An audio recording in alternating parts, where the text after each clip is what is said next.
Bonjour et donc bienvenue dans cette formation aux méthodes de résolution de problèmes. Donc les méthodes de résolution de problèmes sont constamment mises en œuvre lors du travail en entreprise ou dans une organisation.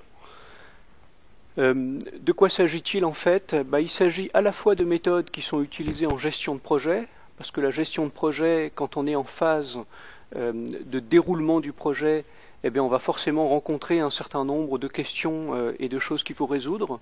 Mais ça sert aussi, par exemple, quand on travaille dans le domaine des opérations. Dans le domaine des opérations, on rencontre aussi, comme vous vous en doutez, un certain nombre d'obstacles et de problèmes qu'il faut résoudre. Donc le but de cette formation est de vous montrer quelles sont les grandes phases des méthodes de résolution de problèmes et quels sont les outils que l'on met en œuvre. Avant de commencer, 3 points à signaler. Premier point, si vous trouvez que les schémas sont écrits trop petits ou difficilement lisibles, la solution est de choisir le mode haute définition, donc 720p, en bas à droite de cette fenêtre. Autre chose à faire, mettez la vidéo en mode plein écran en utilisant le bouton adapté. Deuxième chose à signaler, si après cette formation vous voulez en savoir plus, vous pouvez retrouver tous les cours sous divers formats, PDF, Flash, PowerPoint, sur mon site. Et la troisième chose que je dois préciser, c'est que ce cours est distribué sous licence libre, Creative Commons, ce qui veut dire que vous pouvez le réutiliser dans un cadre non commercial. Vous pouvez également reprendre les diapositives à condition de publier le travail final sous la même licence. Les objectifs de cette formation sont triples. Dans un premier temps, donc vous le verrez, sur chaque séquence de résolution de problème, je vais vous présenter des outils. Donc on parlera du QQO-QCP, du brainstorming, du Pareto. Donc certains de ces outils, vous les connaissez déjà, mais si vous souhaitez approfondir, il y a des présentations vidéo sur chacun des outils qui permettent de les regarder plus en détail. Donc voilà, feuille de relevé, diagramme cause-effet, brainstorming, etc. Deuxième but de cette formation, c'est d'avoir ce qui est capital en méthode de résolution de problèmes, c'est la rigueur. Donc la rigueur, ça veut dire en fait que ce qui fait une résolution de problème qui fonctionne, c'est que la méthode est mise en route, par exemple, en respectant les étapes. Et donc en vérifiant bien, par exemple, avant de commencer à chercher les causes d'un problème, en vérifiant qu'on s'attaque au bon problème, au problème qui est réellement le plus important. Et donc une grande partie du savoir-faire de l'ingénieur dans ce cadre, c'est la rigueur, et donc pas la rigueur au sens mathématique, au sens calculatoire, mais la rigueur dans le travail, c'est-à-dire de dire attention, on vérifie qu'on a bien verrouillé la phase 1 avant de passer à la phase 2. Donc ça c'est capital. Troisième compétence que vous devez acquérir, c'est de l'animation de groupes de résolution de problèmes. Alors on a largement parlé des questions d'animation de groupe et de réunion dans le cours sur les bases de la gestion de projet. Donc là, ce que je vous proposerai, c'est un certain nombre de conseils pratiques à chaque étape. Donc à quoi faut-il faire attention? Comment faut-il constituer les groupes? Quels sont les types de personnes qu'il faut choisir? C'est un peu ce que je vous présenterai sur chacune des étapes du déroulé de la méthode de résolution de problèmes. Enfin, je vous signale, pour ceux d'entre vous qui parlent anglais, que nous avons développé à Centrale une étude de cas sur la résolution de problèmes, et je vous montrerai un peu qu'est-ce qu'il y a dans cette étude de cas et en quoi elle peut vous aider à avoir un peu de pratique des outils.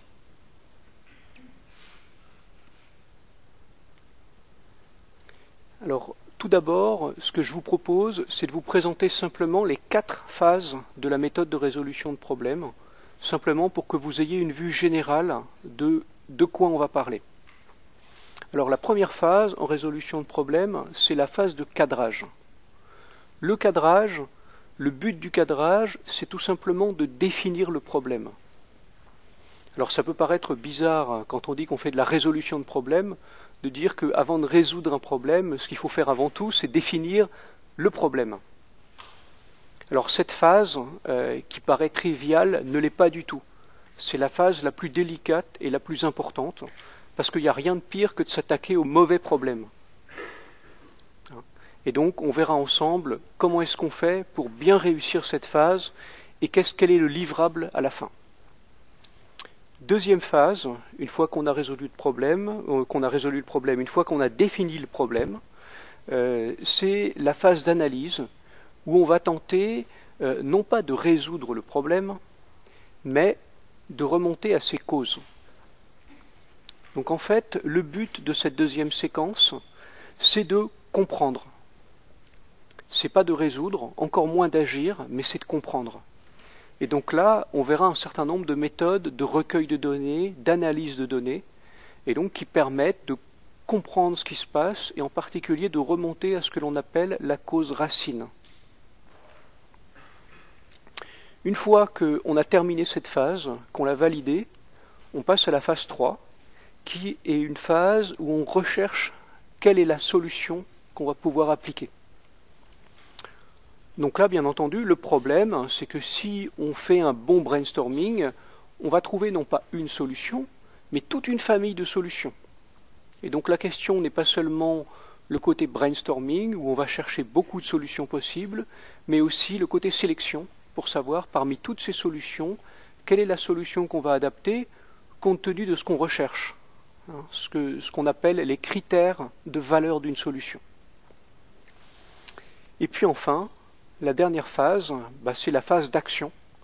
Donc c'est la phase où on met en œuvre la résolution du problème. Dans cette phase d'action, on va se poser la question d'implantation, de mise en œuvre de la solution. Alors cette phase d'implantation, là les outils sont tout simplement les outils que nous avons vus ensemble dans les cours de gestion de projet. Donc dans le cours sur les bases de la gestion de projet, mais surtout dans le cours sur les outils de planification. Donc dans cette phase-là, toute la partie implantation n'a, j'allais dire, vraiment rien de nouveau pour vous. Par contre, il y a d'autres points qui sont importants. Ce sont les points concernant le suivi, l'évaluation et la capitalisation. Donc là, ce cycle doit vous faire penser à un autre cycle que je vous ai présenté qui s'appelle le PDCA, le Plan Do Check Act. Là, on a également un cycle qui n'est pas le PDCA. La première étape, cadrage, ressemble un peu au plan. La deuxième étape, Do, c'est pas du tout ça en résolution de problème. En résolution de problème, la deuxième étape, c'est de comprendre ce qui se passe et de remonter aux causes. Le check, c'est pas du tout la même chose parce qu'on cherche les solutions. Mais le act, dans la dernière phase de tout cycle d'action, il y a ce côté capitalisation suivi. Donc quand on a trouvé quelque chose qui marche, on est dans le cadre d'une entreprise qui doit s'améliorer sans arrêt. Donc quand on trouve quelque chose qui marche, on va chercher à le capitaliser, à le généraliser, donc à apprendre. Et donc ça c'est très important. Ce qui est important aussi souvent en entreprise, c'est quand on a réussi à trouver une bonne solution, à prendre de bonnes habitudes, il faut faire ce qu'on appelle de l'ancrage, c'est-à-dire ne pas retomber dans les mauvaises habitudes. Et ça également, c'est quelque chose de très important. Voilà, donc je vous ai présenté les 4 grands chapitres du cours, les 4 grandes séquences de la méthode de résolution de problèmes. Donc maintenant, je vais vous présenter le premier chapitre. Ah oui, alors bien entendu, n'oublions pas qu'il s'agit d'un système itératif, et donc que vous n'êtes pas forcé, quand vous utilisez la méthode de résolution de problèmes, de l'utiliser de manière rigide. On peut aussi parfois faire de petits cycles successifs en raffinant la manière dont on procède. Donc bien prendre en compte le fait que ce n'est pas des étapes séparées les unes des autres, mais au contraire, on peut tourner d'une phase à l'autre. Alors, dans ce premier chapitre, on va donc parler de la phase de définition du problème, ce qu'on appelle la phase de cadrage. Alors, quelques éléments. Donc, dans cette première étape, le but donc, est de définir le problème. De quoi s'agit-il? Donc, en gros, il y a 3 grandes choses à faire. La première, c'est de comprendre la situation, de comprendre ce qui se passe, de comprendre la situation dans son ensemble, Et donc on n'a jamais un seul problème, on a toujours beaucoup de problèmes, et la question souvent c'est de se dire, bon j'ai 10 problèmes, quel est celui qu'il faut que j'attaque en premier? Je ne peux pas m'attaquer aux 10 en même temps. Deuxièmement, donc parmi ces problèmes, c'est prioriser, ce que je vous ai dit, sélectionner sur les 10 problèmes le problème pertinent, le problème dont on sait que si on le résout, on aura fait une grande partie du travail. Donc trouver un problème qui a un impact fort. Et puis dernier point, le plus important, avant de se lancer dans tout ce cycle, il faut se mettre d'accord sur qu'est-ce que c'est que le succès, qu'est-ce que c'est que les objectifs que l'on veut atteindre. Voilà, donc on va donc passer maintenant au chapitre suivant. Donc nous voici dans la première étape de la méthodologie de la démarche de résolution de problèmes. Et donc on va s'attacher dans cette première étape à 3 grands objectifs: comprendre, prioriser et établir des objectifs. Alors tout d'abord, quels sont les divers outils qu'on va mettre en œuvre sur les différents moments de cette phase? Alors tout d'abord, la première chose que l'on fait quand on arrive et quand on est saisi d'un problème, c'est de se poser un certain nombre de questions. Alors ces questions, cette checklist de questions a un nom, elle s'appelle le QQO-QCP. Alors vous avez le détail de ce QQO-QCP donc en cliquant sur ce lien et en regardant éventuellement en cliquant donc sur ce lien et en regardant ce qui existe, ce qui est à disposition sur mon site, vous pourrez voir donc un détail sur le QQO-QCP. Alors qu'est-ce que c'est que le QQO-QCP? C'est une méthode qui date d'il y a très très longtemps. On l'a fait remonter notamment à l'Empire romain. Et donc le QQO-QCP était une méthode mnémotechnique mise en œuvre par un procureur romain. Et donc quand il arrivait sur les lieux d'un crime, il posait un certain nombre de questions. Qui est concerné? Comment est-ce que c'est arrivé? Pourquoi est-ce que c'est arrivé? Où ça se passe? Etc. Et donc ce QQO-QCP, c'est une checklist. Et donc ce qu'on fait en général quand on a un groupe de résolution de problèmes, c'est que la première chose qu'on fait, c'est qu'on se met d'accord sur qu'est-ce qu'on a comme élément.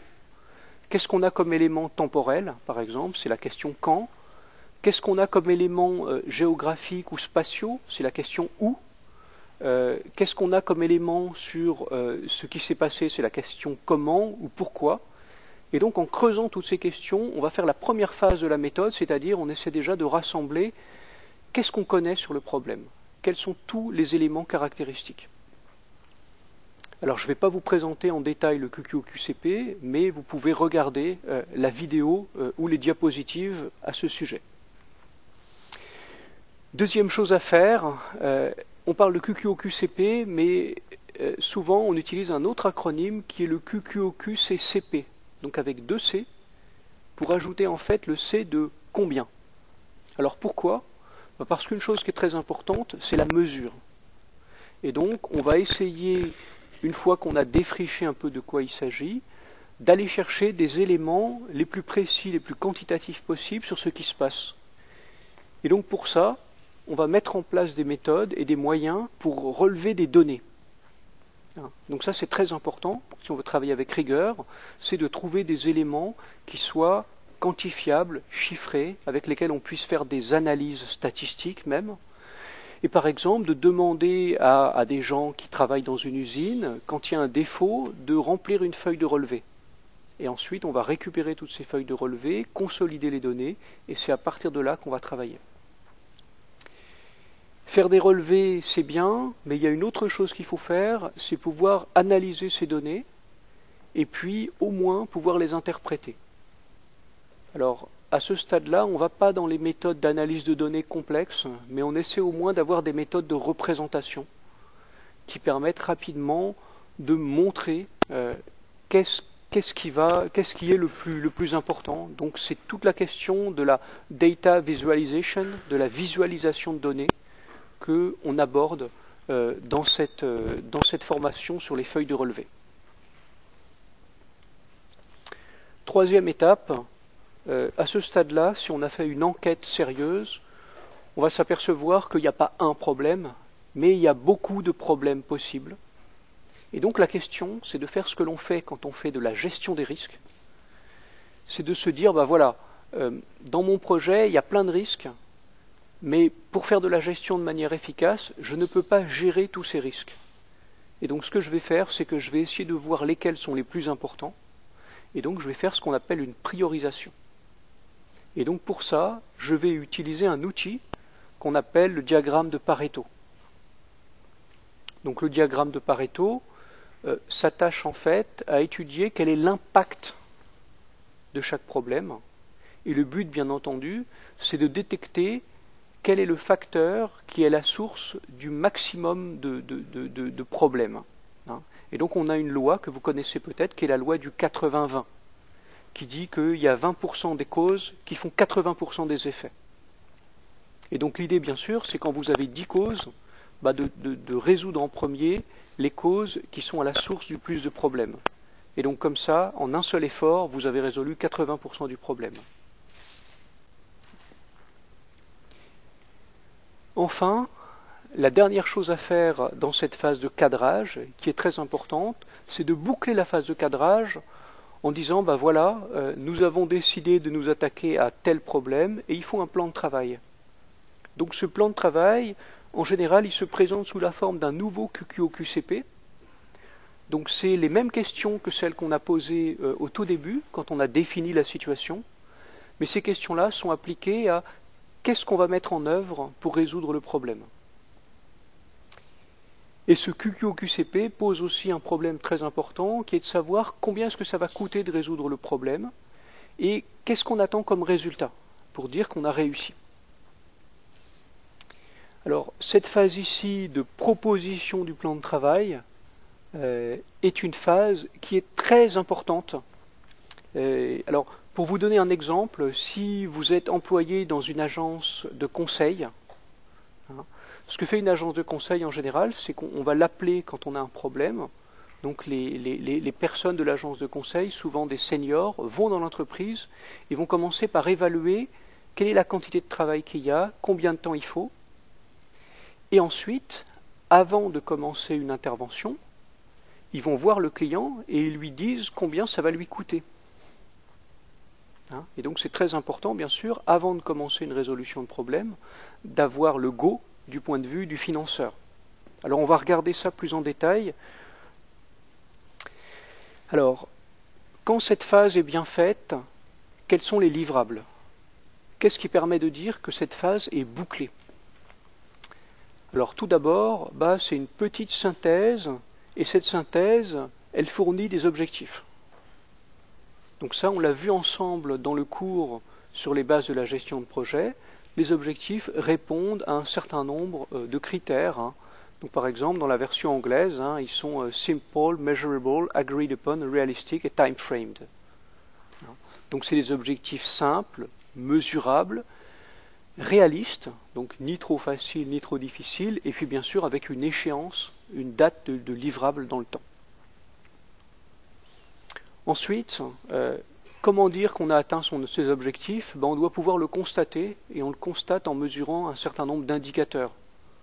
Donc par exemple, je vous avais présenté l'idée qu'on pouvait avoir comme objectif de réduire l'absentéisme de 15%, et ça veut dire qu'à la fin de l'intervention, on va devoir mesurer à nouveau le taux d'absentéisme et vérifier qu'on est dans quel ordre de grandeur on est, si on a atteint l'objectif de 15% ou pas, ou plus ou moins. Et donc, on ne peut pas dire qu'un problème est résolu si après on ne fait pas une étape de mesure.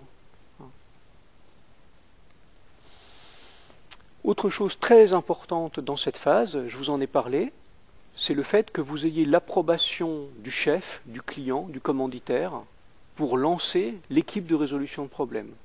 Une résolution de problème, bien sûr, ça va demander des efforts, ça va coûter du temps, et donc il faut avoir le go du client. Donc ça, c'est très important quand on est dans une démarche commerciale, c'est que bien sûr, on ne commence pas à travailler pour le client tant qu'on n'a pas signé le contrat.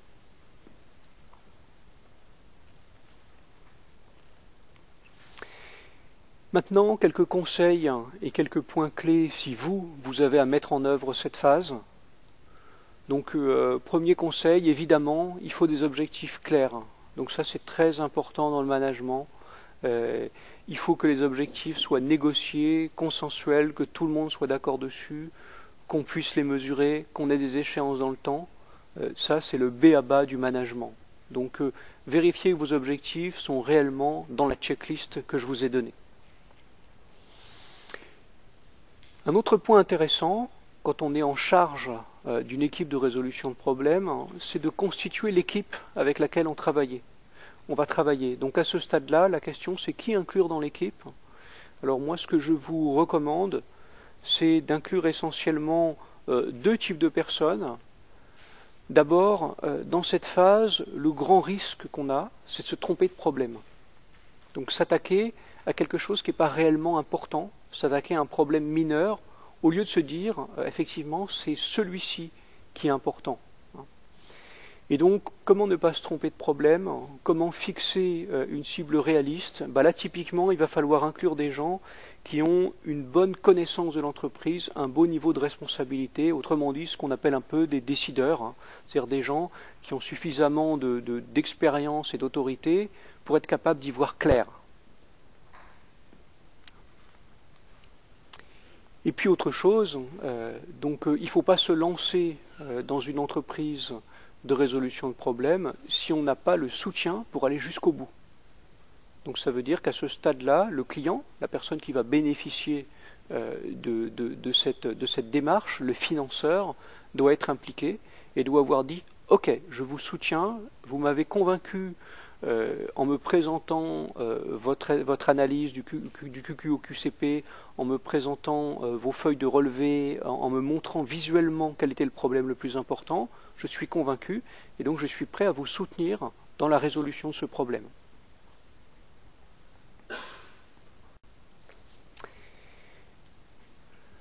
Ce que je vais vous proposer, c'est d'aborder deux grandes questions, deux grands problèmes.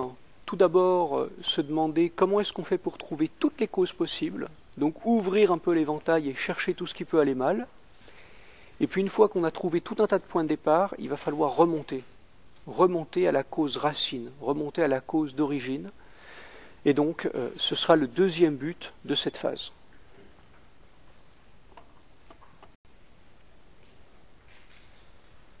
Donc, je vais vous présenter maintenant la deuxième grande étape des méthodes de résolution de problèmes, qui repose sur la capacité à remonter aux causes du problème et à comprendre ce qui se passe. Donc vous voyez, avant de chercher à résoudre quelque chose, on cherche d'abord à le décrire, à le comprendre. Quelles sont les grandes séquences et quels sont les grands outils qu'on met en œuvre dans le cadre de cette analyse des causes? Tout d'abord, il y a un outil très important que vous connaissez tous sans doute, qui s'appelle le brainstorming. Donc vous trouverez une vidéo à ce sujet sur mon site qui explique comment est-ce qu'on fait pour animer une équipe de brainstorming, quelles sont les méthodes de production d'idées, quels sont les conseils utiles, quels sont les rôles. Et donc tout cela, c'est en gros deux grandes techniques qui sont le brainstorming et le mind mapping. Donc pour le mind mapping, je vous présente également donc sur mon site web des outils, notamment un petit outil qui permet de faire du mind mapping, qui est un logiciel open source et gratuit qui tourne sur pratiquement toutes les plateformes, qui s'appelle Freeplane. Et donc il va permettre simplement rapidement de faire un arbre des causes, de le trier, etc. Donc premier point à faire, c'est de réunir une équipe et cette équipe de la faire réfléchir, si possible à partir bien sûr de tous les éléments qu'on a collectés dans la première phase.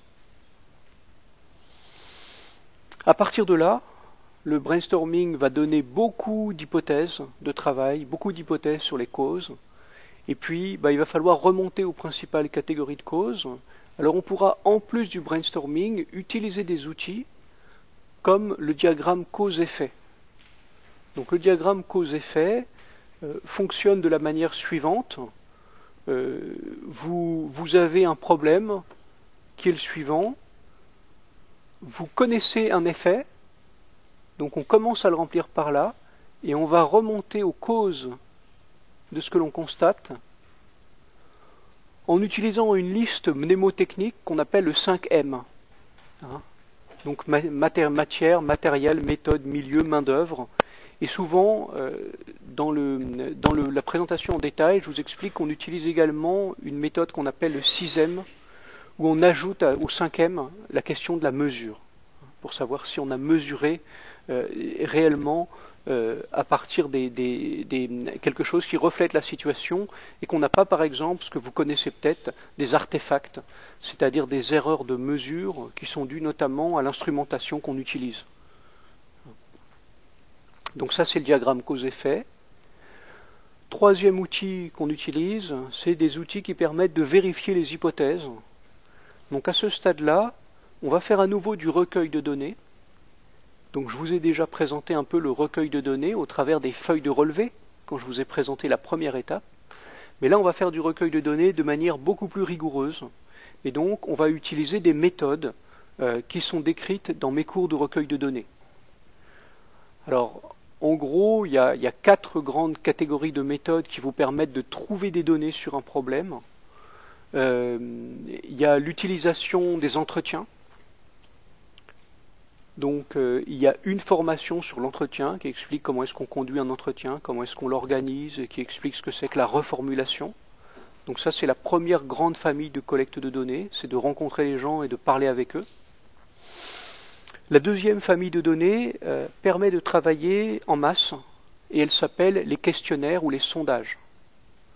Donc vous avez un cours complet sur le sujet qui explique qu'est-ce que c'est qu'un échantillon représentatif, qu'est-ce que c'est que la méthode des quotas, comment est-ce qu'on fait pour rédiger des questions, dans quel cas on va utiliser un questionnaire plutôt qu'un entretien. Et donc là, vous avez une formation sur le sujet. La troisième grande méthode de collecte de données, c'est l'observation. Donc ça consiste à collecter les données vous-même en mettant par exemple des capteurs, des caméras, des systèmes de mesure, et donc à récupérer les données vous-même. Ça peut être aussi parfois ce qu'on appelle de l'observation participante, c'est-à-dire vous allez sur place, vous prenez la place de quelqu'un qui travaille et vous voyez en fait quels sont les problèmes en vous insérant dedans, en les vivant vous-même. Et puis enfin, la dernière méthode de recueil de données n'est pas vraiment une méthode de recueil de données en tant que telle, c'est ce qu'on appelle l'utilisation de données secondaires. Donc cette méthode consiste à récupérer des données qui existent déjà. Donc par exemple, si vous voulez analyser le rendement opérationnel d'une ligne de production, vous vous doutez que les lignes de production aujourd'hui sont complètement informatisées. Et donc, vous savez qu'il y a des données qui existent déjà si vous regardez les fichiers log des machines, des robots qui font fonctionner cette chaîne de fabrication. Donc à ce moment-là, vous n'avez pas besoin de produire les données existent déjà. Vous allez récupérer des données existantes, vous allez vérifier leur validité, ça c'est réellement compliqué, c'est de vérifier que les données sont valables, et puis vous allez travailler dessus. Enfin, normalement, à l'issue de cette phase, on va présenter les causes. Donc on va présenter son diagnostic. Et pour ça, en général, on différencie 2 types de causes. Et les causes immédiates et directes. Donc les causes qui sont à l'origine directe du problème. Mais on ne s'arrête pas là. Quand on fait du diagnostic de problème, le but c'est de remonter jusqu'à trouver ce qu'on appelle des causes indirectes, et tout particulièrement la cause racine. Alors parfois des causes racines, il y en a une ou il y en a plusieurs. Donc dans cette partie du cours, qui est associée au cours de diagramme cause-effet, je vous parle notamment de ce qu'on utilise quand on fait de l'analyse des accidents. Donc pour essayer de comprendre à partir d'un arbre de déclenchement, qu'est-ce qui s'est passé. Ou alors il y a d'autres méthodes, notamment la méthode des 5 pourquoi, qui consiste à dire, voilà, ma voiture ne démarre pas, pourquoi ? Parce que ma batterie ne fonctionne pas, mais au lieu de changer la batterie, on va dire pourquoi la batterie ne fonctionne pas. Et donc on va se dire par exemple, parce que l'alternateur est en panne. Et pourquoi l'alternateur est en panne ? Parce que on n'a pas fait la maintenance au bon moment, etc. Donc vous voyez, l'idée, c'est que quand vous avez un problème, vous ne vous contentez pas de rester à la surface et de le résoudre provisoirement, mais vous essayez de trouver réellement d'où il vient. Vous voyez, dans l'exemple de la voiture qui ne démarre pas, que je vous ai montré, le fait de changer la batterie va résoudre le problème provisoirement. Mais en réalité, si votre alternateur est en panne, ça va retomber en panne si vous n'êtes pas remonté à la cause racine. Donc ça, c'est bien important de le comprendre, d'avoir ce côté un peu têtu, qui fait qu'on ne lâche pas le morceau tant qu'on n'a pas trouvé la cause racine. Les livrables de cette phase, alors quelques points. Alors évidemment, quand vous affirmez que vous avez trouvé la cause d'un problème, il faut le faire sérieusement. Et donc ça veut dire que vous avez une démarche qui est une démarche rigoureuse et scientifique qui dit « moi je prétends que ce sont les causes et je ne me contente pas de le prétendre, je le prouve ».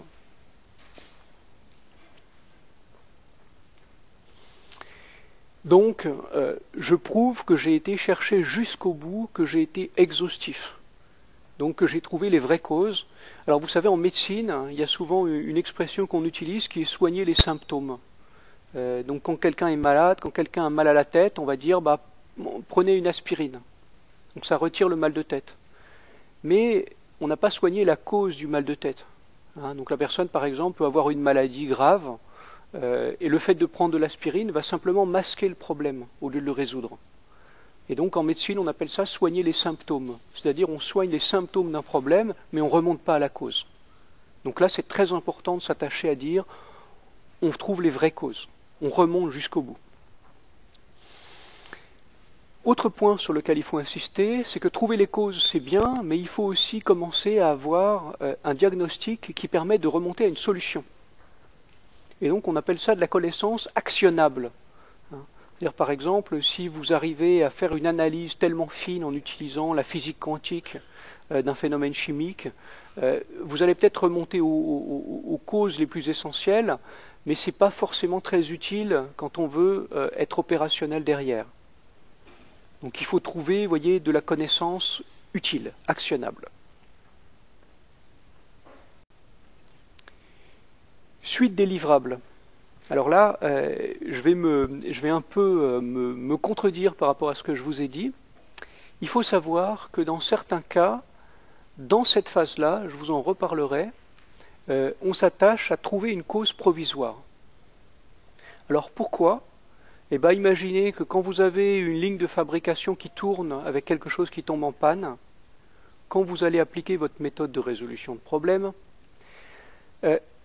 il faut aller le plus vite possible, parce que le plus urgent, c'est pas en réalité de résoudre le problème, mais c'est de remettre la chaîne en route. Donc dans certains cas, le but c'est d'arrêter l'hémorragie, c'est en fait d'essayer de trouver des solutions provisoires à ce stade-là. Qu'est-ce qu'on peut avoir comme solution provisoire ? Par exemple, vous avez une chaîne de fabrication qui fonctionne mal, vous apercevez en fait que vous livrez aux clients des produits défectueux, vous pouvez tout simplement ajouter une étape, vous avez quelqu'un qui va trier en bout de chaîne et qui va jeter les produits défectueux ou qui va faire manuellement des retouches pour résoudre le problème. Donc vous voyez, vous n'avez pas réellement trouvé la cause, mais au moins vous avez réussi à trouver vous êtes dans une situation acceptable. En informatique, en résolution de problèmes sur du logiciel, on parle par exemple de fonctionnement en mode dégradé. C'est-à-dire vous avez un logiciel qui fonctionne mal, mais qui fonctionne. Donc on va vous dire, bon, on n'a pas résolu le problème, mais si vous n'appuyez pas sur cette touche, ou si vous n'utilisez pas cette fonction, vous pouvez toujours rentrer dans la base de données du système, de l'ERP de l'entreprise. Vous voyez ce que je veux dire ? Donc on est dans ce qu'on appelle un mode dégradé, mais on fonctionne quand même. Alors attention bien sûr à ne pas considérer qu'un mode dégradé est satisfaisant. À ce stade-là, même si vous avez fait un réglage provisoire du problème, vous n'êtes pas remonté aux causes. Donc il ne faut pas oublier que le fait de garder un truc en route, certes ça peut être important quand vous avez un process qui tourne, mais il faut après prendre le temps de remonter à la cause. Quelques conseils et quelques points clés si vous avez un groupe à animer à ce stade de méthode de résolution de problèmes. Première chose, quand vous avez quelque chose qui ne va pas, la première curiosité qu'on a, c'est essayer de reproduire. Donc essayer de reproduire le phénomène. Il n'y a rien de pire de constater qu'il y a quelque chose qui ne va pas et de même pas arriver à à déclencher à nouveau cette chose. Donc ça, c'est important. Autre point, quand vous avez un groupe qui va se réunir pour chercher des causes de quelque chose qui ne va pas, il faut donner à ce groupe un maximum d'informations pour qu'il puisse travailler. Donc ça veut dire par exemple que vous allez prendre des photos, des choses qui ne vont pas, et on pourra les regarder ensemble. Vous allez trouver des échantillons de pièces défectueuses et de pièces convenables, et vous allez pouvoir les comparer. Mais quand vous réunissez un groupe qui veut remonter aux causes d'un problème, il faut bien sûr lui donner un maximum d'informations et d'éléments sur lesquels il puisse travailler. Il y a d'autres outils pour faire de l'analyse des causes. Donc ces outils, je ne vous les présente pas en détail, je vais juste vous les citer. Il y a le QFD. Le QFD, c'est le Quality Function Deployment. Alors vous pourrez regarder sur Wikipédia qu'est-ce que c'est qu'une matrice QFD, mais ça consiste essentiellement à croiser des problèmes et des sources de déclenchement. Vous avez également le test d'hypothèse. Alors vous avez sans doute fait un peu de statistiques, vous savez ce que c'est peut-être qu'un Ki2. Et donc là, je vous invite à regarder mes cours sur le sujet, sur qu'est-ce que c'est qu'un test d'hypothèse, qu'est-ce que c'est que l'intervalle de probabilité en termes d'écart-type, qu'est-ce que c'est qu'une erreur de type 1, etc. Là, vous voyez, on utilise des méthodes statistiques plus avancées que dans la première phase. Et puis, il y a la maîtrise statistique des processus. Donc là aussi, je ne sais pas si vous avez déjà abordé cette question. Donc c'est la question de savoir que vous avez un certain nombre de variations dans un process qui sont des variations normales et aléatoires. Et la question c'est de savoir à partir de quand vous avez une variation, cette variation sort-elle de la moyenne statistique. Et on peut dire qu'effectivement, il y a quelque chose qui ne va pas. Ce n'est pas juste des variations aléatoires et normales. Un conseil, dans cette phase-là, il faut parler avec des données. Speak with data. C'est-à-dire que concrètement, il faut collecter des données, il faut les traiter, mais on ne travaille pas au doigt mouillé dans cette phase. Donc là, il y a toute une démarche rigoureuse, où là, je vais dire, il faut donner sa pleine mesure, il faut donner la pleine mesure d'une formation scientifique dans cette phase-là. Et puis, une chose que je développe dans mon cours de méthodologie de la recherche, donc là, c'est un cours qui est plutôt destiné aux élèves de master recherche. Il faut savoir qu'on est parfois tenté d'utiliser des méthodes pour faire des diagnostics qui sont des méthodes qui consistent à traiter de grandes quantités de données, ce qu'on appelle du data mining, ou vous connaissez sans doute ce qu'on appelle des plans d'expérience. Les plans d'expérience, c'est très bien, c'est très puissant, mais ça a quand même un inconvénient, c'est que le plan d'expérience va permettre de trouver des choses qui marchent, mais le problème, c'est qu'on ne sait pas pourquoi ça marche. On prouve statistiquement qu'on a un lien de cause à effet, mais ça ne dit rien sur les théories qu'il y a derrière. Et il faut quand même rappeler que rien ne vaut une bonne théorie. Autrement dit, vous pouvez vous amuser à prouver que dans l'océan, l'amplitude et l'heure des marées est corrélée avec les mouvements de la Lune. Vous pouvez le faire avec une grande quantité de données, vous allez prouver que statistiquement, quand la Lune est à tel endroit, vous avez tel coefficient de marée. Ok ? Donc ça, c'est ce que vous pouvez faire grâce à la puissance des moyens de mesure qu'on a à notre disposition. Mais rien ne vaut une bonne théorie. En particulier, si vous avez la connaissance de la théorie de la gravitation, et bien là, vous allez vraiment comprendre les marées. Et vous allez comprendre que les marées ne sont pas liées que à la Lune, mais sont liées par exemple aussi au Soleil. Et donc, grâce à la théorie, vous comprenez beaucoup plus qu'en faisant beaucoup de mesures. Donc, n'oubliez pas, si vous comprenez la loi physique qu'il y a derrière un phénomène, vous avez quand même un moyen de raisonner beaucoup plus puissant que les plans d'expérience. Donc, les plans d'expérience ne sont qu'un pis-aller utile, mais ça ne vaut pas une bonne théorie. Et c'est ce qu'on fait en recherche. En recherche, on cherche des théories. Et une fois qu'on a une théorie, c'est là qu'on va comprendre ce qui se passe. Encore quelques conseils pour terminer. Quand vous allez voir quelque chose qui ne va pas, il va falloir souvent parler avec les gens qui constatent le problème ou qui sont peut-être à la source de ce problème. Une des questions qu'on a, c'est que si on arrive et qu'on voit quelqu'un qui enquête, on peut avoir l'impression que c'est quelqu'un qui est venu pour sanctionner, pour punir. Et donc, un point qui est très important à ce stade, c'est d'être dans une phase neutre, où on comprend ce qui se passe, mais on n'est pas là pour sanctionner. Donc si on veut avoir de bonnes informations, il faut pouvoir dialoguer avec les gens, leur faire comprendre que on est tous dans le même bateau et le but c'est de résoudre le problème ensemble. Sinon, bien sûr, s'ils ont l'impression que ce qu'on cherche c'est un bouc émissaire, d'abord on ne va pas avoir des informations convenables parce qu'ils vont tout faire pour essayer de cacher un certain nombre d'informations s'ils estiment que ça ira à leur détriment. Donc là il y a un côté important dans la communication et la philosophie du groupe qui cherche à diagnostiquer les problèmes. Donc trouver la cause ne veut pas dire sanctionner ou chercher un bouc émissaire. C'est avant tout un processus qu'on fait de manière la plus neutre et la plus rigoureuse possible et dans l'intérêt de tous. Dernière question, qui faut-il inclure dans l'équipe à ce stade? Alors, je vous dirais qu'il y a en particulier deux grandes catégories de personnes. Première catégorie de personnes, il faut des gens qui en connaissent suffisamment pour pas qu'on puisse leur raconter n'importe quoi. Donc à ce stade-là, il est très important d'inclure des experts. Donc des gens qui ont une bonne connaissance du problème, qui ont des connaissances suffisantes et souvent qui représentent diverses disciplines. Et donc ensemble, ils évitent en fait qu'on ne fasse de faux diagnostics. Deuxième point, il faut des gens qui se rendent compte que la réalité de l'entreprise, c'est quelque chose de complexe. Et donc souvent, vous n'avez pas une seule cause. Souvent, c'est plus compliqué que ça. Vous avez des choses qui se combinent. Alors en particulier, quand on fait de l'accidentologie, en général, on s'aperçoit que pour qu'un accident arrive, il faut qu'il y ait plusieurs facteurs qui concourent à un moment donné.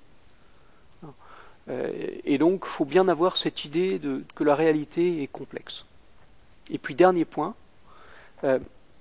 cette phase-là est une phase où il ne faut pas lâcher le morceau.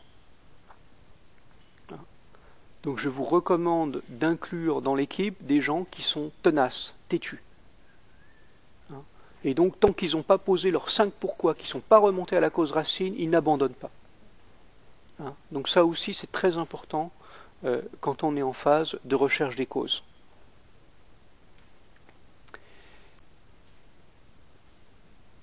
Donc voilà pour la recherche des causes. Je vais maintenant vous proposer qu'on passe ensemble à la troisième phase, qui est la phase où on recherche des solutions.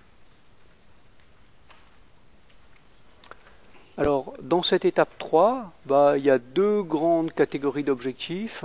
Il y a le fait, bien sûr, de rechercher des solutions, et puis parmi toutes les solutions possibles, de sélectionner celle qui est la meilleure et qu'on mettra en place.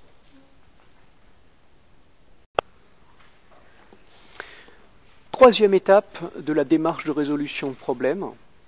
Donc je vous rappelle, la première étape était une étape de cadrage, où on cherchait à dire qu'est-ce qu'on veut faire et à avoir l'approbation du client pour mener la démarche de résolution de problèmes et lui présenter notamment le coût et bien sûr les bénéfices d'une résolution de problème.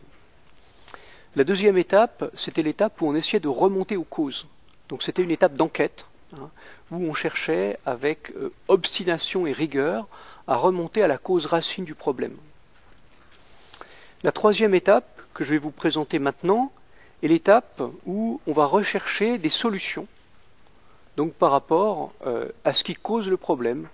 Et donc pour ça, il y a la recherche de solutions, mais il y a aussi un point très important qui est la sélection.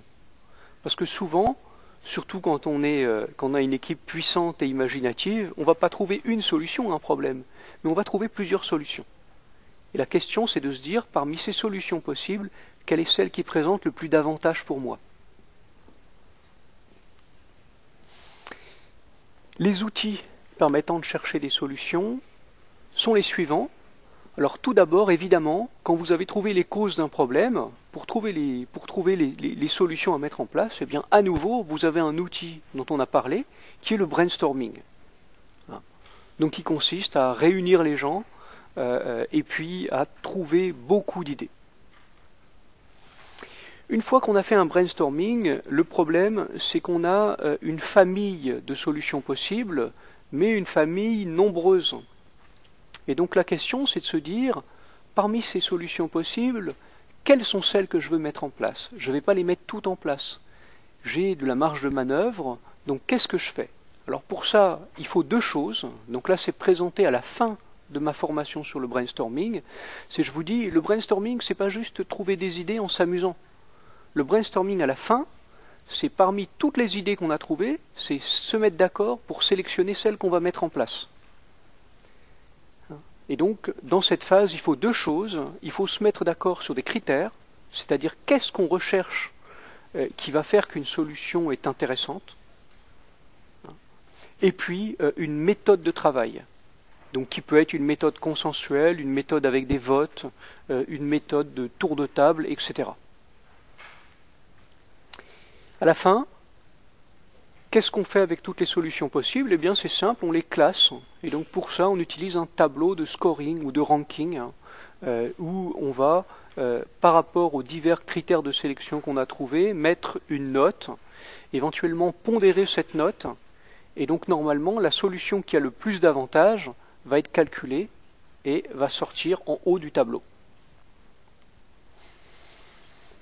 Finalement, une fois qu'on a sélectionné ce qu'on allait faire, on va rentrer dans une phase qui est une phase que vous connaissez bien, qui est la phase de gestion de projet. Parce que la solution, il faut la mettre en place. Et donc pour ça, il va falloir présenter les objectifs à atteindre, les moyens à mobiliser. Alors, on va mener une étude de faisabilité. Alors, c'est un peu une étude de conception de projet. Ça peut être un QQO-QCP. Et donc cette étape de faisabilité, je vous la décrirai plus en détail, mais bien sûr, avant de se lancer, avant de démarrer un projet, on a cette phase de go-no-go, où on décide d'y aller sur la base d'un maximum d'informations. Alors, quels sont les livrables de cette phase? Le principal livrable de cette phase, c'est un plan d'action. Qui vous dit, voilà, non seulement on a trouvé la solution, mais on a déjà des idées sur la manière dont on va pouvoir la mettre en œuvre. On a vérifié que on se lance dans une solution, la solution peut coûter de l'argent, on a vérifié que c'était faisable. Donc on a validé la faisabilité du projet. Donc ça veut dire notamment qu'on a rassemblé les moyens nécessaires pour mener le projet jusqu'au bout. Une équipe de personnes compétentes, du temps et de l'argent. C'est trois grands types de ressources qu'on utilise. Et puis on a aussi des objectifs clairs, donc on sait exactement maintenant qu'est-ce qu'on pourra mesurer pour vérifier qu'on a bien fini la première étape, la deuxième étape, la troisième étape.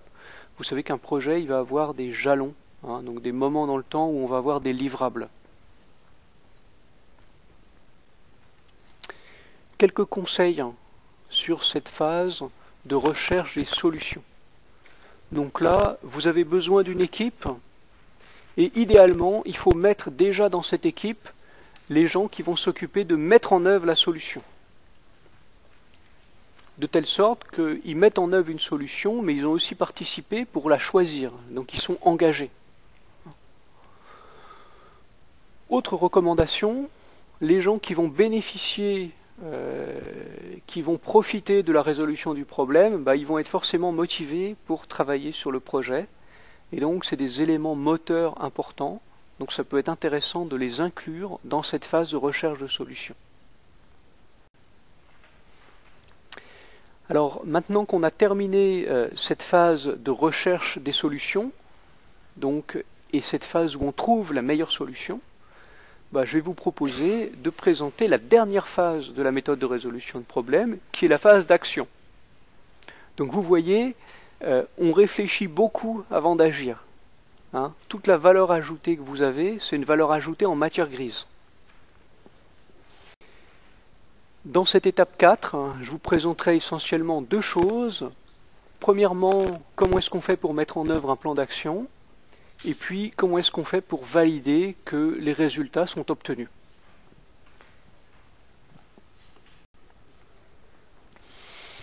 Quatrième et dernière étape des méthodes de résolution de problèmes, la phase de mise en place des solutions. Donc dans cette phase, là pour le coup, on est dans une phase d'implémentation. Donc on rentre dans de la gestion de projet classique. Donc le but, c'est de mettre en œuvre le plan d'action qu'on a décidé, et puis à la fin, de vérifier qu'on a bien réussi comme ce que l'on pensait. Quels sont les outils que l'on utilise?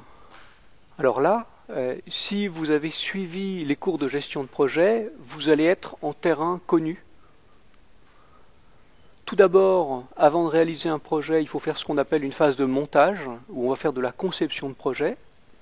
Et donc pour ça, on va répartir le projet en des tâches, et donc faire un diagramme des tâches, un diagramme hiérarchisé, où on a pour chaque catégorie de tâches toutes les sous-tâches qu'il faut mener. Une matrice RACI, où on vérifie que sur chaque tâche, on a un responsable, éventuellement une personne qui est consultée, une personne qui valide, et on fait la liste des personnes qui vont être la force de travail sur cette tâche. Donc c'est la matrice RACI. Ensuite, il faut planifier. Et donc pour planifier, vous connaissez, on peut utiliser un PERT, mais en pratique, le PERT, on l'utilise que pour les gros projets très complexes. Par contre, on utilise le diagramme de Gantt, qui est le calendrier du projet. Et puis si on veut faire un petit projet simple, on va se contenter en fait de faire ce qu'on appelle un jalonnement, c'est-à-dire de dire à quelle date on va devoir avoir accompli quelle chose. Donc par exemple, vous imaginez un projet de 4 semaines, première semaine, calculer un nouvel itinéraire pour des camions, deuxième semaine, phase de test, troisième semaine, phase de collecte de données, de rectification par rapport à ce qu'on avait prévu, quatrième semaine, mise en place finale. Vous voyez, c'est des jalons qui peuvent être très simples. Et puis, il y a bien sûr le Plan Do Check Act, qui est toujours très utile. C'est de dire qu'à chaque fois que vous avez un jalon, au tout début, vous allez prévoir votre cycle d'action, le faire, le mettre en place et constater ce qui s'est passé. La conception de projet, c'est bien, mais une fois que le projet se déroule, on fait ce qu'on appelle du pilotage de projet. Et donc, pour suivre l'avancement, par exemple, vous avez des indicateurs. Donc en termes de quantité de budget dépensé, pourcentage du budget dépensé, résultat atteint, etc. Et puis à la fin, il faut quand même vérifier que votre problème, vous l'avez résolu. Et donc vous vous souvenez, je vous ai dit dans la première phase, le but c'est de fixer des objectifs qui permettent de dire, voilà, le problème est parti. Donc d'avoir des moyens de mesure pour vérifier qu'on a bien résolu le problème. Donc pour ça, je vous renvoie à ma formation sur l'évaluation de projet. Donc dans cette formation, on apprend par exemple à concevoir des indicateurs. On apprend la différence entre les objectifs du projet et les résultats finaux, ce qu'on appelle l'impact. Et puis on se pose aussi la question de la capitalisation. Donc si vous avez trouvé et mis en place des solutions qui permettent d'augmenter l'efficacité de l'organisation, il ne faut pas seulement les appliquer à un seul endroit, il faut les généraliser. Et là, on a toute la question de savoir comment est-ce qu'une entreprise devient une entreprise apprenante. Donc ça, c'est lié au cours que je propose dans ce qu'on appelle le knowledge management, le management des connaissances. Et donc dans les entreprises, vous avez parfois des bases de données, de bonnes pratiques. Et puis parfois, vous avez des entreprises aujourd'hui qui reposent sur des réseaux sociaux.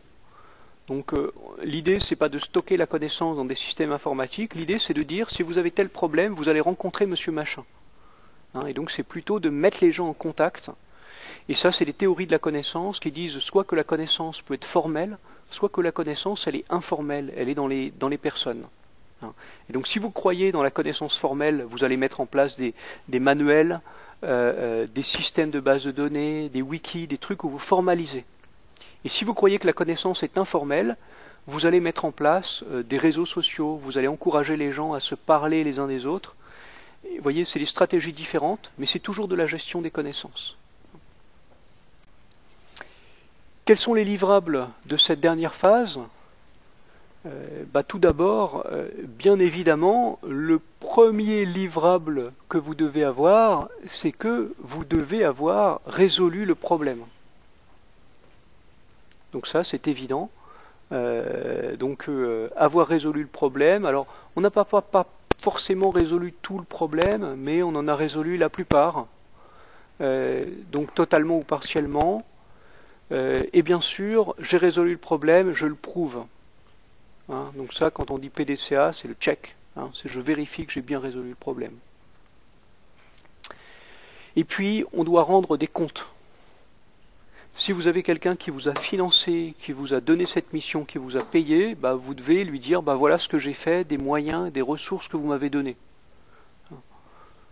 Donc ça c'est important. Souvent il peut arriver que vous touchiez des bourses ou des subventions, mais dans tous les cas il faut rendre compte quand vous êtes dans cette dernière phase. Donc dire voilà ce que j'ai réussi à faire et voilà ce que j'ai fait des moyens qu'on m'a confiés, je les ai bien gérés si possible. Pour ça, en contrôle de gestion, on utilise ce qu'on appelle l'analyse d'écart. Donc c'est l'écart entre le prévu et le réalisé et la compréhension de ce qui se passe. Alors certains d'entre vous seront peut-être appelés à faire ce qu'on appelle du contrôle de gestion. Et donc dans le contrôle de gestion, une chose qu'on fait beaucoup, c'est ça, c'est l'analyse d'écart, c'est on fait des prévisions, on regarde les réalisations et ensuite on essaie de comprendre d'où vient la différence entre le prévu et le réalisé. Quand on dépense de l'argent, il faut aussi prouver que quelques conseils et quelques points clés pour terminer cette phase. Alors, j'ai essentiellement deux grands conseils à vous donner. Premier point, quand vous avez atteint des objectifs, c'est bien de les avoir atteints, mais naturellement, s'il y a quelque chose qui ne va pas, on a souvent tendance, sur la durée, à retomber dans des mauvaises habitudes. Et donc, comment est-ce qu'on fait pour surveiller ça?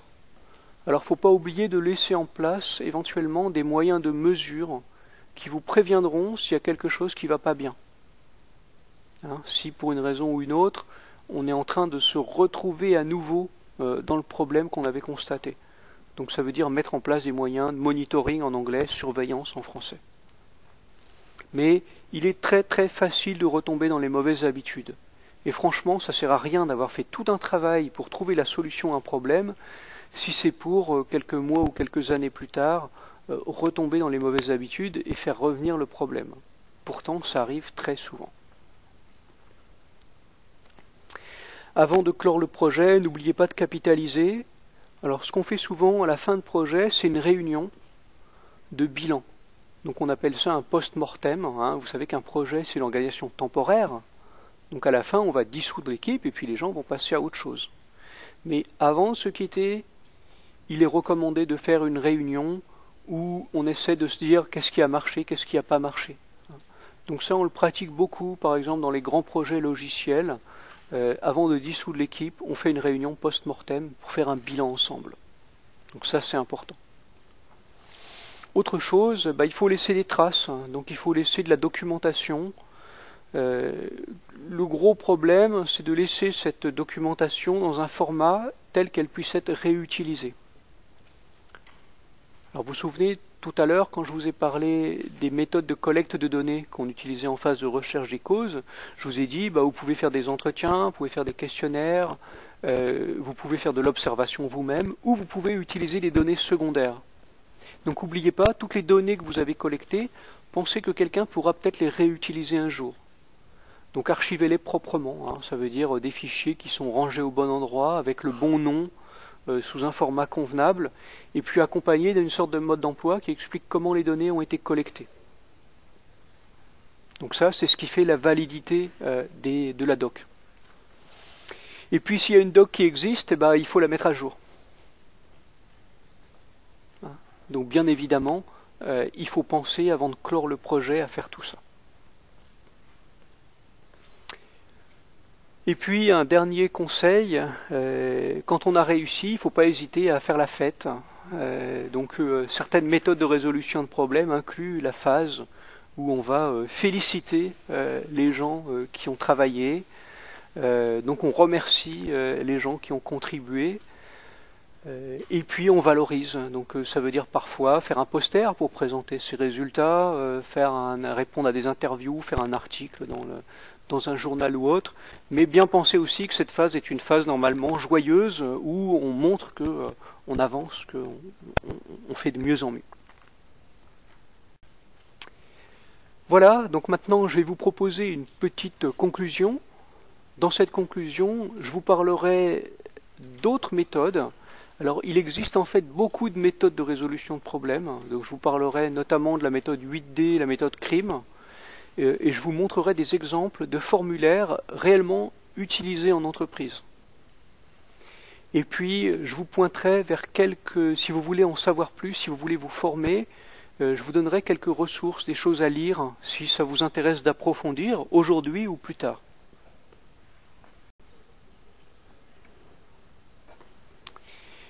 Une conclusion maintenant sur cette formation à la méthodologie de résolution de problèmes et quelques pistes qui peuvent vous être utiles si vous souhaitez approfondir. Donc des méthodes de résolution de problèmes, il en existe beaucoup. Donc si vous avez des formations sur le sujet, on vous présentera infailliblement une méthode. Donc le 8D, la méthode CRIM. Moi ce que je vous ai présenté, c'est en quelque sorte une méthode générique qui dit il y a 4 grandes étapes. Mais bien entendu, vous vous doutez qu'on peut réutiliser cette philosophie et la présenter de manière différente. Mais bien entendu, les principes restent toujours les mêmes. Réfléchir avant d'agir, utiliser un certain nombre d'outils adaptés, vérifier qu'on a atteint les résultats. Les principes sont de toute manière toujours les mêmes. Donc vous pouvez, le cas échéant, si ça vous intéresse, regarder la version PDF ou la version PowerPoint de ce poly et suivre les liens que je vous donne. Donc là, ce sont des liens essentiellement sur les articles de Wikipédia. Non seulement les articles sont souvent bien faits et bien à jour, mais vous trouvez des liens vers des ressources supplémentaires dans les références ou dans la bibliographie de l'article. Je suppose aussi que si vous avez accès aux techniques de l'ingénieur, il existe un article très bien fait sur les méthodes de résolution de problèmes, parce que c'est un grand classique. Alors, la méthode CRIM, donc CRIM c'est un acronyme, donc qu'est-ce que ça veut dire? L'idée de dire CRIM, c'est simplement pour avoir un repère, c'est comme le QQ au QCP, si vous avez une checklist de questions. Donc CRIM, le C de CRIM c'est caractériser, R c'est régler provisoirement, I, c'est identifier la cause d'origine, la cause racine. Ensuite, M, c'est mener l'action corrective. Et E, c'est évaluer le résultat. Donc voilà, donc ça c'est la méthode CRIM. Cette méthode CRIM est une méthode qu'on utilise en production. Donc en production, on fait beaucoup de résolution de problèmes parce que, vous vous souvenez, une des compétences clés quand vous faites de la production, c'est quand vous avez votre chaîne qui s'arrête, c'est la remettre en route tout de suite. Et donc pour ça, il faut faire de la résolution de problèmes. On a sans arrêt des problèmes à résoudre, les problèmes qui compromettent la qualité du produit en sortie ou autre. Et donc dans ces cas-là, la priorité, il y a cette étape régler provisoirement, cette étape 2. Alors, c'est pas de la bonne résolution de problème de faire du réglage provisoire, mais quand même, quand vous êtes en situation de production, la priorité c'est de relancer la production, même en mode dégradé. D'où le fait que vous avez ici ce R qui dit on va chercher à régler provisoirement le problème et ensuite on continue de dérouler et d'aller jusqu'aux causes racines. Mais on cherche tout d'abord à pallier à la situation avant d'aller à la suite. Mais il ne faut pas oublier qu'une fois qu'on a fait cette étape de régler provisoirement le problème, on revient sur le cycle de remonter aux causes racines, trouver une solution durable, la mettre en place. Alors, quelques exemples de formulaires de méthodes de résolution de problèmes. En entreprise, vous vous doutez que la résolution de problèmes, c'est le pain quotidien des cadres, des techniciens qui travaillent. Et donc souvent les entreprises mettent au point des méthodologies et distribuent des formulaires pour guider les groupes de travail. Donc ici par exemple, vous avez un formulaire adapté à la méthode 8D. Donc en haut du formulaire ici, vous avez un cartouche sur la composition de l'équipe. Ici, vous avez la première étape qui est le QQOQCP avec une mesure des choses. Là, vous avez ce qu'on fait pour ce qu'on appelle de la sauvegarde, donc c'est réglé provisoirement. Donc ça, c'est la première page du formulaire. Et ensuite, vous avez une deuxième page du problème, du formulaire, dont le but est de remonter à la cause primaire parfois aussi, c'est intéressant, on n'a pas eu le temps de développer, mais de se poser la question, pourquoi est-ce qu'on n'a pas détecté le problème plus tôt? Donc là, c'est toute une question qu'on pose en gestion des risques, qui est la question non pas forcément de est-ce qu'un risque est prioritaire, mais est-ce qu'on peut détecter le risque le plus tôt possible? Donc ça, c'est ce qu'on appelle des moyens de prévention et de détection. Donc voilà, là vous avez un formulaire en 2 pages, vous en trouverez plein d'autres exemples, et souvent en entreprise, l'entreprise vous fournit sa propre méthodologie qui a été mise en place localement. Et donc ces méthodologies, c'est toujours les mêmes principes que vous retrouvez. On va après vous donner des formules mnémotechniques différentes, les outils vont parfois être légèrement différents, mais la philosophie est toujours la même. Voilà, autre formulaire de méthode de résolution de problèmes utilisé en production. Donc voyez ici les différents stades, vous avez ici une série de 8 stades, donc décrire le problème, prendre en compte à partir d'une pièce similaire, rappelez-vous on est en production, analyse initiale sur qu'est-ce qui s'est passé, pourquoi on n'a pas détecté le problème, solution temporaire, analyse des causes réelles et des causes racines, solution définitive, vérification de la solution et mise à jour de la documentation. Donc vous voyez, cette checklist va permettre à l'équipe de travailler rapidement en cochant les choses qu'il y a à faire. Pour terminer maintenant, je vais vous pointer vers des moyens d'approfondir et de vous former à la résolution de problèmes vous-même. Alors tout d'abord, nous avons mis au point à Centrale une étude de cas en résolution de problèmes qui raconte l'histoire d'un restaurant. Et donc, dans cette étude de cas, vous avez le rôle de l'équipe de consultants qui va aller enquêter sur le problème et suivre les diverses étapes. Donc, essayez d'abord d'évaluer ce qui se passe, de voir à quel problème faut-il s'attaquer en premier, ensuite de passer en phase de collecte de données et de recherche des causes, ensuite travailler sur la mise en place d'une solution, etc. Donc ça, c'est une étude de cas qui est disponible en licence libre sur l'internet. Elle est en anglais de manière à être plus largement accessible. Dernier point maintenant, si vous voulez regarder un exemple de résolution de problème intéressant et facile à lire, alors vous trouverez beaucoup de choses. Personnellement, j'ai bien aimé ce qui est proposé par Paris 7. C'est un exemple de cycle qui raconte un peu la mise en place d'une résolution de problème liée normalement à l'attente dans le service médical d'un hôpital. Donc c'est très intéressant tout simplement parce que vous voyez comment a fonctionné le groupe, quels sont les résultats du brainstorming et qu'est-ce qu'on a mis en place. Donc là, si vous avez, on va dire, un quart d'heure, une demi-heure, vous pouvez rapidement lire un exemple de déroulement de résolution de problème. Voilà, il me reste qu'à vous remercier de votre attention et donc à vous inviter, si vous le souhaitez, à aller regarder les vidéos présentant plus en détail chacun des outils, voire à faire vous-même l'étude de cas. Voilà, merci.